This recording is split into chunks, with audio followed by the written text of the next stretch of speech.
দাঁড়িয়েও বন্ধুরা কন্যা সন্তান জন্ম দেওয়ার জন্য নারীকে মৃত্যুবরণ করতে হচ্ছে। কারণ আজ প্রায় দিন 5 ঘটনা দেখলাম যে তার পরপর 2টো কন্যা সন্তান হয়েছে, তাই তাকে তার স্বামী অত্যাচার করছে।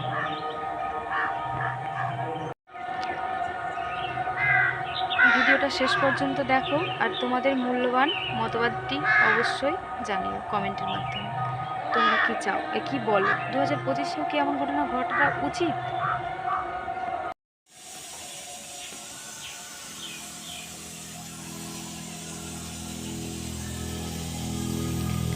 নমস্কার, পিঙ্কির সংসারে স্বাগত।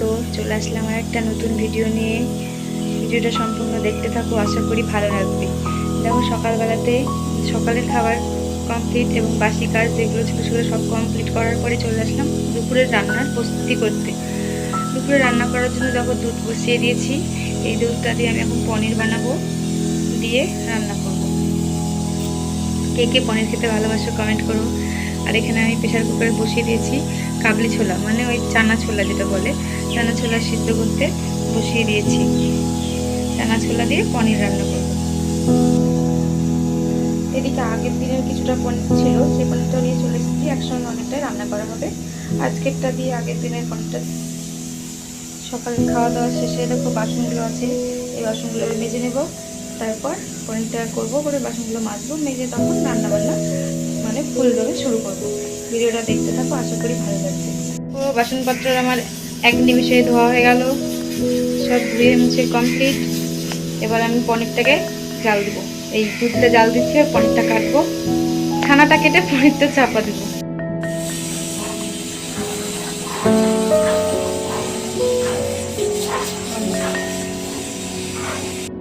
পনিরটা যে ছানা কাটাটা দেখিয়েছিলাম, ছানা কাটার পরে পনিরটা চাপা দিয়ে দিয়েছিলাম একটা ভালো সুতির ন্যাকড়া, মানে কাপড় ছেঁড়াতে করে জল ঝরিয়ে চাপা দিয়ে দিয়েছিলাম, ভারী চাপা দিয়ে দিয়েছিলাম, ভারী জিনিস দিয়ে। দেখো 10 মিনিট মতো রাখার পর খুলে ফেলেছি। এবার পনিরটা খুলে কেটে নিলাম রান্না করার জন্য। আর এই পনিরটা হচ্ছে আগের দিন করে রেখেছিলাম। আর টাটকা পনিরটা দেখো বেশ হলুদ মানে ঘি আছে। টাটকা পনিরটা বেশি সুন্দর হয় এবং সফট হয় রান্না করলে। যেহেতু অল্প দুধ ছিল, মানে 1 কেজি মতো দুধ ছিল, 1 কেজিতে প্রায় 200 গ্রাম পনির হবে। আর ওইদিকেও প্রায় 200 গ্রাম, মানে প্রায় 400 না হলেও 300 350 মতো হয়ে যাবে প্রায় পনির। ওই দুধটা যেহেতু ওই দুধটা তো মানে পাতলা টাইপের একটু, আর এই দুধটা ভালো, অনেকদিনকার গরু বাছুর দেওয়া, মানে গরুর দুধ, তাই এই দুধটাই অনেক গাঢ় পনির হয়েছে। অল্প দুধে বেশি পনির হয়েছে, ছানাটা অনেক বেশি হয়েছে তাই। আর ওই দুধটা একটু জল ছিল, তাই ওই জন্য ভালো একটু পাতলা হয়েছে। এবার পনিরটা আমি রান্না করে নেবো সুন্দর করে। আজকে যেহেতু শনিবার নিরামিষ, তাই পনির রান্না করছি। এছাড়া আর অন্যান্য সবজি রান্না করবো, দেখতে থাকো তোমরা ভিডিওটা।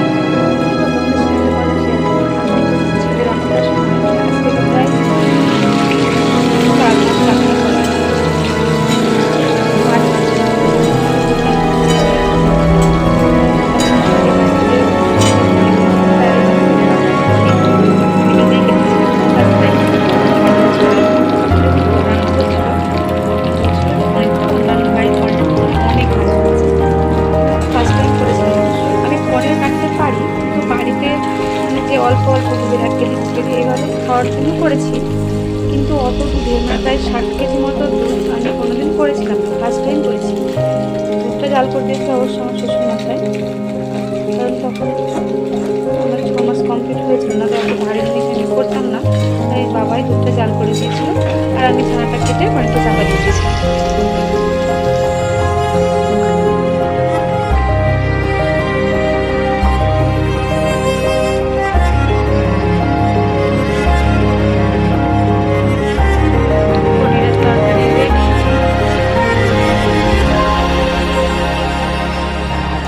দেখো রান্না বান্না শেষ, এদিকে থাল টেবিলে সব গুছিয়ে রেখেছি।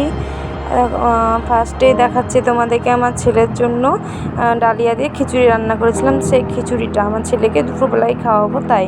এছাড়াও রান্না করেছিলাম কাঁচা কলা, আলু, বেগুন, সব কিছু দিয়ে একটা তরকারি, আর চানা পনির। এই দিয়ে আমাদের দুপুরের রান্না কমপ্লিট। দেখো আমার ছেলেকে ওর ছোটো ঠাম্মি রাখি পরিয়েছে, তাই রাখি পরিয়ে ওকে টাকা দিয়েছে চকলেট খাবার জন্য। কিন্তু ও তো এখন 2 বছরের আগে এসব মিষ্টি জিনিস খায় না, বাইরের জিনিস কিনে না ওকে আমি। টাকাটা ধরেই আছে, কাউকে দিচ্ছে না। ওর দাদু ভাত খাচ্ছে, দাদুকে দেখাচ্ছে ওর হাতে টাকা আছে, তা হাতে রাখিটা পড়ে আছে তাও খুলছে না। দেখো দেখো দাদুকে দেখাচ্ছে ওর হাতে টাকা আছে।